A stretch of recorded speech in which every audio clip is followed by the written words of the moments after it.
बिस्मिल्लाहिर्रहमानिर्रहीम। अस्सलामु अलैकुम डियर स्टूडेंट्स, मैं हूँ मोहम्मद इरफान फिजिक्स वाला। आज हम चैप्टर नंबर 1 टॉपिक 1.6 को डिस्कस करेंगे। हमारे टॉपिक का नाम है प्रिसिजन एंड एक्यूरेसी। ये जो प्रिसिजन और एक्यूरेसी है ये बहुत क्लोजली रिलेटेड है। जब हम कोई भी एक्सपेरिमेंट परफॉर्म करते हैं तब हमें इनकी ज़रूरत पड़ती है। तो अभी हम दोनों को 1 बाय 1 डिस्कस करेंगे एग्जाम्पल के साथ कि प्रिसिजन और एक्यूरेसी क्या होती है। तो प्रिसाइज मेजरमेंट जैसे वर्ड से क्लियर है कि एक प्रिसाइज मेजरमेंट होगी, जो कि एक मेजरमेंट जो है अगर कोई भी हम एक्सपेरिमेंट परफॉर्म करते हैं, जैसे कि हम लेट्स सपोज फ्री फॉल के मेथड से ग्रेविटेशनल एक्सेलरेशन की वैल्यू फाइंड आउट करना चाहते हैं, तो ग्रेविटेशनल एक्सेलरेशन की एक्चुअल वैल्यू जो है वो 9.8 मीटर पर सेकंड स्क्वायर होती है।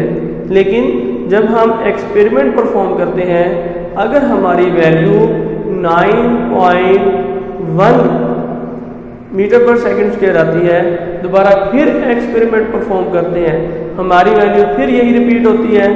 अगर दोबारा फिर एक्सपेरिमेंट परफॉर्म करें अगेन यही वैल्यू अगर रिपीट होती रहे तो इसको हम क्या कहते हैं, प्रिसाइज मेजरमेंट। तो प्रिसाइज मेजरमेंट क्या होती है कि is our one which has less absolute uncertainty. Okay, इसमें सीरीज ऑफ वैल्यूज आती हैं, ठीक है, जो कि एक दूसरे के बिल्कुल करीब से करीब तर होती हैं। अब हम बात करते हैं एक्यूरेसी की। जैसे एक्यूरेसी का मतलब क्या होता है, एक्यूरेट वैल्यू। अब हम एक्सपेरिमेंट परफॉर्म करते हैं और अगर हमारे पास वैल्यू 9.8 आ जाए या अगर हमारे पास वैल्यू 9.799 आ जाए या हमारे पास वैल्यू 9.78 आ जाए, तो वैल्यू जो है एक्चुअल वैल्यू के बिल्कुल करीब तरीन आ रही है या एक्चुअल वैल्यू ही हम रिट्रीव कर लेते हैं। तो इसका मतलब क्या है, ये हमारे पास एक एक्चुअल वैल्यू आ चुकी है, एक्यूरेट वैल्यू आ चुकी है। अब हम इसको एग्जांपल्स के साथ डिस्कस करते हैं। तो लेट्स सपोज जो है मेरी एज को गैस करें कि मेरी एज कितनी होगी। Let's suppose my age is 30 years. So कुछ स्टूडेंट जो है वो मेरी एज को गैस करते हैं कि मेरी एज 20, 35, 30 या 24 है। तो इनमें से जो एक्यूरेट जो है ये जो 30 जो है ये तकरीबन मेरी एक्यूरेट एज से रिलेट करती है।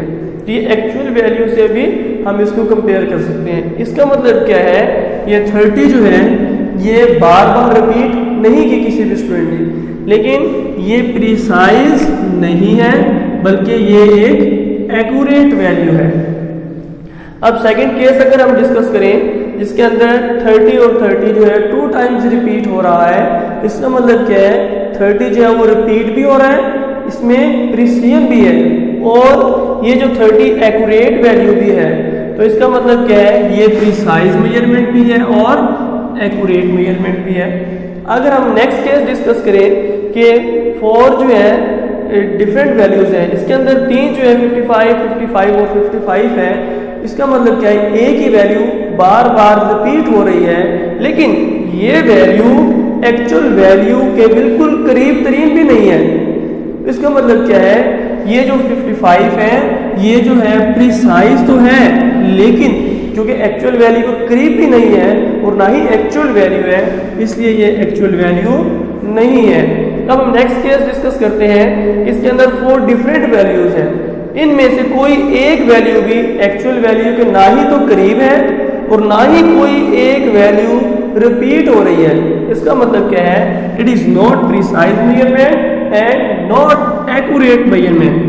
अब एक और एग्जांपल अगर हम डिस्कस करें कि लेट्स सपोज मेरे पास ये कोई एक टारगेट है और मैं इसको हिट करना चाहता हूँ। तो ये मेरे पास एक टारगेट है और मैं इस टारगेट को किसी भी बुलेट से हिट करना चाहता हूँ, लेकिन जब मैं इसको हिट करता हूँ तो मेरे चारों फायर जो है वो डिफरेंट प्लेस पे जाके हिट हो जाते हैं। इसका मतलब ये चारों जो है पॉइंट्स एक दूसरे के करीब है।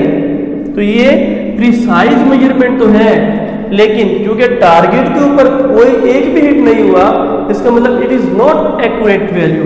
तो ये एक्यूरेसी इसके अंदर नहीं है। अब सेकंड केस जब डिस्कस करते हैं तो इस केस के अंदर अगर आप गौर से देखें तो ये चारों के चारों पॉइंट्स ही तकरीबन टारगेट के करीब भी हैं और एक दूसरे से कुछ ना कुछ डिस्टेंस पे हैं, मतलब वैल्यू रिपीट नहीं हुई। इसका मतलब ये है it is not precise measurement but it is accurate measurement, क्योंकि ये टारगेट के करीब है।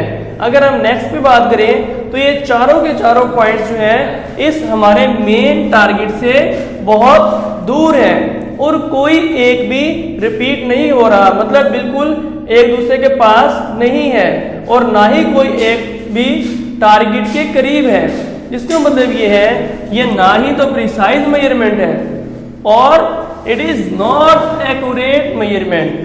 तो लास्ट केस की अगर हम बात करें तो लास्ट केस में all the points are directly hitted to the target. जब ये सारे के सारे पॉइंट टारगेट पे हिट हो चुके हैं और बिल्कुल एक दूसरे के करीब है, इसका मतलब ये है कि ये जो हमारे पास रीडिंग है it is very precise measurement and it is accurate measurement. तो ये हमारे पास प्रिसाइज भी है और एक्यूरेट मेजरमेंट भी है। Thank you.